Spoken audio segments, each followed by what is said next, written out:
Hey all, I started a new project that I wanted to share. It's a 3DO 3D library that I'm creating from scratch. It's a bit ambitious because of the performance issues I'm sure I'll run into, but I thought it would be fun to start something like this. This could be a new series. As I make progress, I can post some updates. So I thought I would divide this video up into three parts. Part one would be a quick look at the overview of the workflow that I created, the pipeline that I created. A quick look at a demo to show something rendering, and then maybe going through some source code to kind of tie everything else together. It's a very early prototype, so there's a lot of optimization that still needs to occur.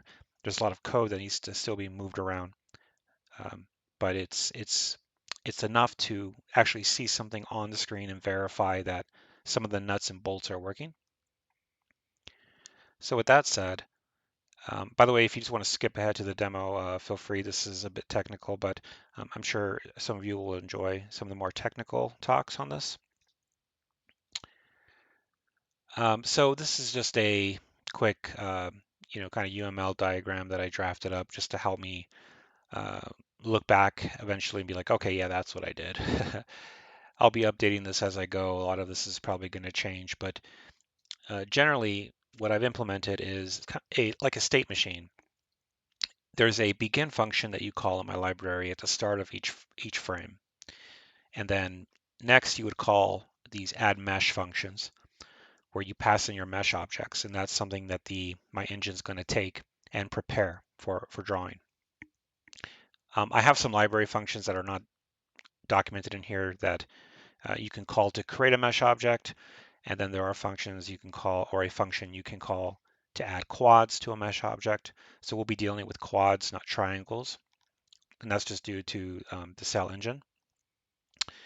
But you can call add mesh multiple times to add your objects, your game objects or your models to the scene. From that point, you can call draw scene, which the engine will then go and draw a chain of quads that it extracted from the add mesh call, and then followed by an end function just to allow the engine to do some cleanup before the next frame. So these begin and end calls are always there, and you do all your adds in the middle. So add mesh is by far the most complicated part of the engine that I've created so far. And so this is basically the rendering or drawing pipeline. So I do all my vertex rotation from all the quads that I extracted. Um, right now I've kind of statically programmed rotation just to test rotation matrices. After the rotation, it does vertex translation. So for example, taking the origin of the mesh and then offsetting that. Later, I'll also have to account for camera, but right now I'm not. And then normal calculation.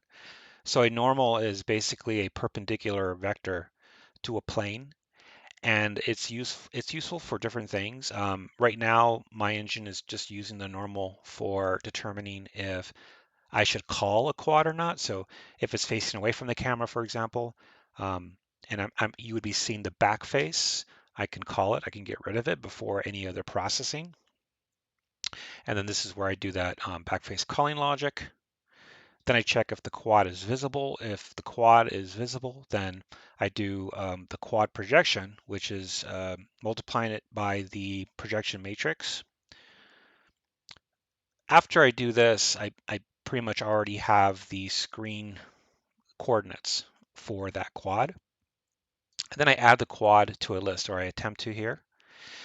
And then finally, the way I've set this up is the quads that are being prepared by the engine to be drawn, it's really a linked list under the hood, a linked list of quad structures for the rendering pipeline. And I'm allocating blocks at a time because I don't want to have to allocate memory every single time you try adding a mesh and every time a quad is going to be added.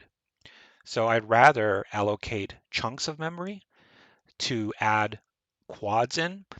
And then once I've reached the end of the block, essentially, I can create a new block of memory, increase the length of that linked list, and then start adding additional quads there.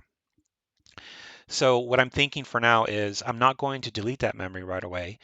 Um, a pointer will reset back to the beginning for the next frame, but that way, as you're adding quads, it'll kind of scale to your scene as needed, and then maybe I can add some function to kind of clear the block entirely for some cleanup purposes.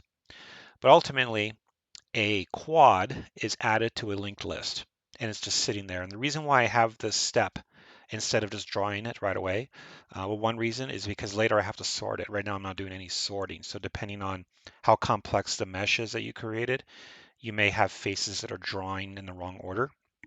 But once I have it in a list here, like I have, I can do some sorting later and draw things in the right order. So let's fire up the demo really quick.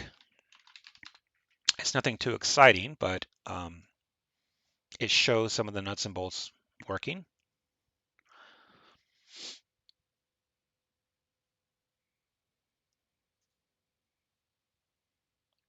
Yeah, so I took this texture from Silent Hill.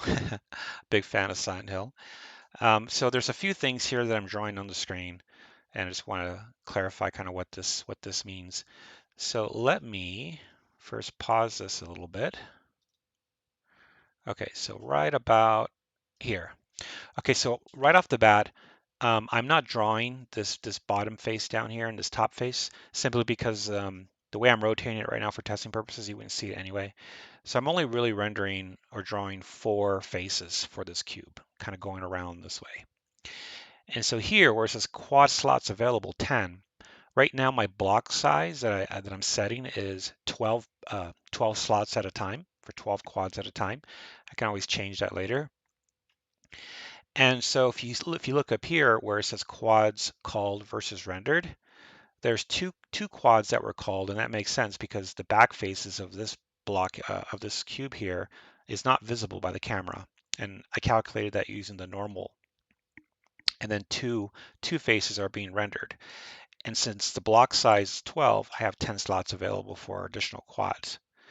So if I continue the demo here and I pause it right here, now you can see that there's one quad, one face being rendered, and 3 that are called, three quads behind this one that are not visible by the camera, so I'm not wasting any additional processing power on them. And then this adds up here. There's 11 slots available because I've only rendered one quad. So even though this is a very basic demo, it's pretty cool to see some actual 3D transformations on a 3DO. There's no trickery here. It's not raycasting. It's actual 3D. Well, up to the point where it projects it, obviously, because you have a 2D screen, but all the data is in 3 dimensions and the math is 3 dimensions. So let me close. Let me see.